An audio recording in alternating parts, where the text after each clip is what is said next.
قاتناشلار. Şarkı Türkistan sürgünde hükümeti televiziyasının haberler programısına görüşenlerine kısmen karşı alınız. Saudiya Arabistan saqchilari çarşamba günü Amerikalik Uyghur siyasetçi Şarkı Türkistan sürgünde hükümetinin baş ministeri Salih Xudayar Efendining dadisi Setivalda Abduqadir Efendini Xitoyning Şarkı Türkistondagi ishg'ol etdi va irqiy qirg'inchilikni oxirlashtirish uchun duo qiling degan xat yozilgan maykilga egalik uchun qo'lga oldi. Baş minister Salih Xudayar Efendi Amerikaning Saudiya Arabistondagi hukumatining dadisining qo'yib berilishiga kafolatlik qilishni talab qildi. Şarkı Türkistan sürgünde hükümeti Twitter'da biz bunu Saudiya Arabistan dairelerining Xitoyni memnun qilish uchun ko'rsatgan bevosita tirishchanligi deb bilamiz. Xitoyning Şarkı Türkistondagi irqiy qirg'inchiligining oxirlashishi uchun duo qilish barliq musulmonlarning majburiyati. Har qanday musulmon qila oladigan eng aqlli bir ish. Saudiya Arabistan Tashqi ishlar ministrligining Abduqadir Efendini darhol qo'yib o'tishni talab qilamiz dedi. 10 ayning 8 günü bir odam bombaning Afg'onistonning Qunduz o'lkasidagi Shia masjidiga qilgan hujumda 70 nafardan ortiq odam qazo qilgan. 140 nafardan ortiq e'tiqodchi omma yaralangan. İslam Devleti Xurasan, ya'ni ISK tordagi tashviqot bayonoti orqali bu qabih hujumning javobgarligini ustiga olib, bomba portlatuvchining Muhammad al-Uyg'ur ekanligini aniqlab chiqqanligini, Taliban hukumatining Xitoyning talabiga asosan Uyg'urlarni Afg'onistondan quvlab chiqarishni xohlaydiganligini nishon qilganligini aytdi.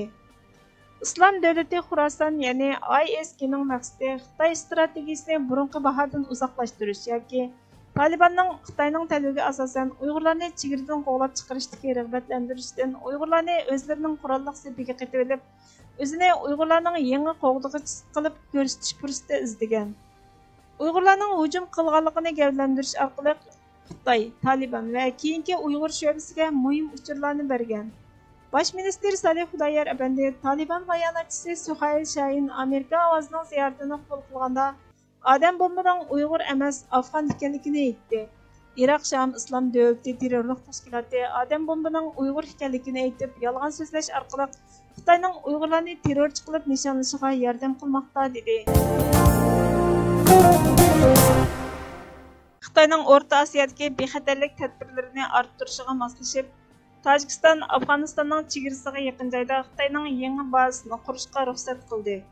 Xitoyning Dushanbada turishliq elchixonasidan Tojikiston Tashqi ishlar ministrligiga avatilgan bayonotda Tojikiston Xitoyning Tojikistonda burundan bor bo'lgan harbiy bazasining boshqarilishini butunlay Beijingga topshirib, Xitoy bilan harbiy jihatda hamkorlashish bedeliga kelgusida Tojikistondan elinadigan bojni kechirim qilish bayon qilindi. Bu ish Xitoyning O'rta Osiyodagi kun sayin ortayotgan harbiy izining kartinasini sizib berdi.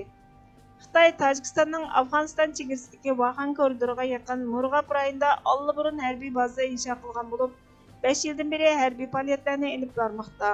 Xitoy va Tojikiston bu qilmishini e'tirof qilgani yo'q. Hujjatlarga qaraganda bu bazaning egidorlik huquqini Xitoyga o'tkazib berish taklifini Tojikiston prezidenti Emomali Rahmon Xitoy davlat mudofaa ministri Wei Fenghe 7-oyda Tojikistonning poytaxti Dushanbeni ziyorat qilganda o'tirg'a qo'ygan.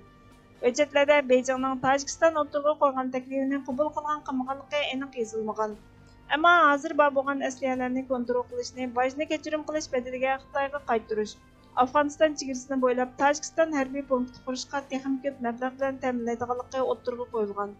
10 ayning 27 kuni Tojikiston parlament a'zolari Tojikiston ichki ishlar ministrligi bilan Xitoy jamoat xavfsizligi ministrligi o'rtasida hosil qilingan kelishimga imzo tashlab, Tojikistonning Tuvan palatasida yangi asliyaning qurilishi tasdiqlandi. Tojikistonning muavin ichki ishlar ministri Abdurahmon Alam Shozodaning aytishicha, bu asliya Garno Badaxshan avtonom rayonining Iroqdagi Vaxan rayonida qurilgan bo'lib, bu baza davlatning tez inkos qaytarish guruhiga tabe bo'lgan. Vakillar aslihada davomli tojik askarlarining harakat qilganligini aytdi. Tojikiston parlament a'zosi To'liqxon Azimoda parlamentda yangi bazaning Xitoyning mablag'i bilan qurilganligini va umumiy xarajatning 10 million dollar bo'lganligini, buning Afg'onistonning bexatarlik vaziyatiga qarata ilingan tadbir ekanligini, yangi bazaning konkret iqtidori aniq bo'lmasa-mu, parlament a'zolari tashkillik jinoyatga qarshi turishni asos qilgan soqchi vazifasini o'taydiganligini, bu asliyaga Xitoydan Interpol hujur sistemasi uchun alohida uskunalar o'rnatilganligini aytdi. Diniy erkinlik elchisi nomzodi Kengash palatasiga kirdi.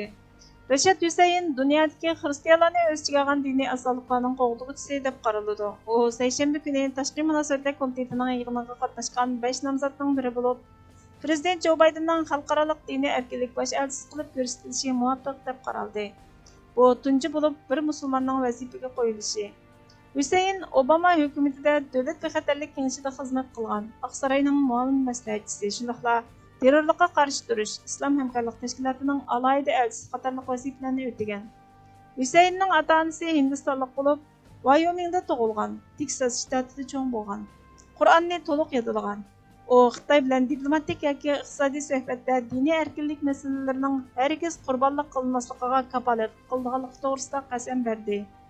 Hüseyin Amerikaning Uyg'ur qirg'inchiligiga bergan inkosi to'g'risidagi savoliga Xitoyning dunyodagi diniy erkinlikni eng nachar dafsanda qilg'uvchilarning biri ekanligini, Amerikaning Xitoyga texmo besim ishlatib, Uyg'urlarga emas, Tibet buddistlari, Xitoy xristianlari va Falun Gong a'zolarining azobini yengillatishga, musulmonlar ko'p sonliqni egallaydigan davlatlarni Xitoyning Uyg'ur va boshqa turkiy millatlarga yurgizayotgan zulmiga e'tiroz bildirishga yetaklashga chaqiriq qildi.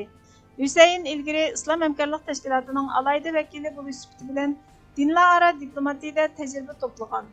Hüseyin Kengash palatasida dunyo miqyosidagi 80% odamning diniy erkinligiga qattiq cheklama qo'yilgan muhitda yashaydiganligini aytdi.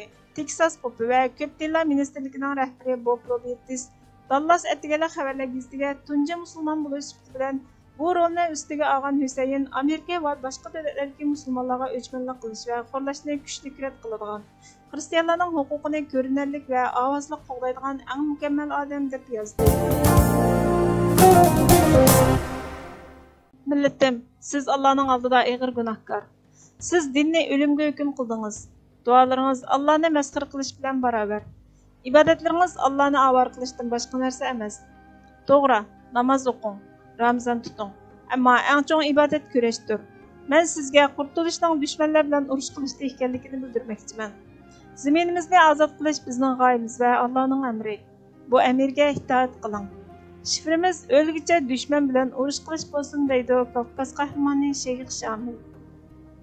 Sharq Turkiston xalqining jiddiy vazifasi Sharq Turkistonni besib olgan tajovuzchi Xitoylar bilan kurash qilib, Sharq Turkistonni mustaqil qilishdan iborat. Bizning har qanday suhbat va istabliq so'rovlarimizda Sharq Turkistonni mustaqil qilishdan iborat bu ulug'vor g'oyani markaz qilgan holda suhbat va istabliq elib berilishi, harakatlanishga chaqiriq qilinishi, diqqat, tema boshqaga yo'tkalmasligi, mablag' va kuch mustaqillik ko'rishi uchunlar bag'ishlanishi lozim. Hurmatli ko'ruvchilar, xabarlarimizni ko'rganlar uchun ko'p rahmat.